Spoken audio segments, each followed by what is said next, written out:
Quand on est dans la Phoenix Rising era, on se contente pas juste de rester derrière son écran et d'admirer les gens, mais on se défie de devenir meilleur qu'eux. Quand vous choisissez la douleur, ça veut dire que vous refusez la souffrance. Le phénix qui renaît de descendre, c'est la création, la recréation depuis le chaos, dans les flammes. Quand tu es dans ta Phoenix Rising era, tu t'habilles 2 levels au-dessus. Un roi ou une reine, même dans les pires moments, ils posent pas leur couronne. Essayez de distancer le mal du malfaiteur. Quand tu subis, qu'est-ce que ça veut dire aussi?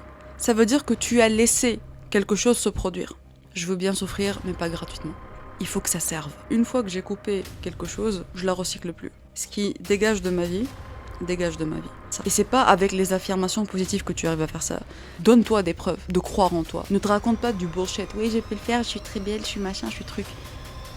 Tu ne peux pas bullshit ton cerveau va pas le croire. Pour reprendre son pouvoir, il faut être impartial. Supposons, même si la terre tout entière t'en veut, et tu n'es pas faible, tu es juste affaibli. Arrachez le pansement.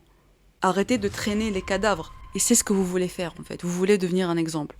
Pas un exemple d'une victime, de quelqu'un qui subit et qui se laisse marcher dessus. Tu peux pardonner quelqu'un et décider de ne plus l'avoir dans ta vie. Vous pensez qu'on est dans Sailor Moon ou quoi? Que ça se passe pas comme ça dans la vraie vie.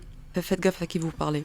Rappelez-vous de qui vous êtes, parlez-vous mieux que ça, s'il vous plaît. Toutes les solutions de facilité, très vite acquis, très vite parti. Il y a des choix qui vont faire mal, mais c'est ok. Les choix qui nous font mal sont supposés nous délivrer de la souffrance. Pourquoi vous gardez des gens juste par curiosité? Ah, ils deviennent quoi? Il faut juste pas se laisser manipuler par son propre vice. On cherche à transformer ses faiblesses en atouts.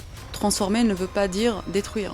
Mais c'est ce que moi j'appelle l'habit de la défaite. La seule personne qui peut te sortir de ce merdier ou dans n'importe quelle situation dans laquelle tu es, c'est toi-même. Tu ne veux pas la négliger, tu veux bien la représenter, cette personne-là. Ma passion pour les arts martiaux, mon métier, il émane du chaos, d'un sentiment négatif, d'une expérience négative, douloureuse. Qu'est-ce que j'en ai fait? Au lieu de m'en débarrasser, je l'ai transformé. Je l'ai contrôlé et j'ai excellé. Tu te prouves à toi-même, moi je me laisse pas tomber.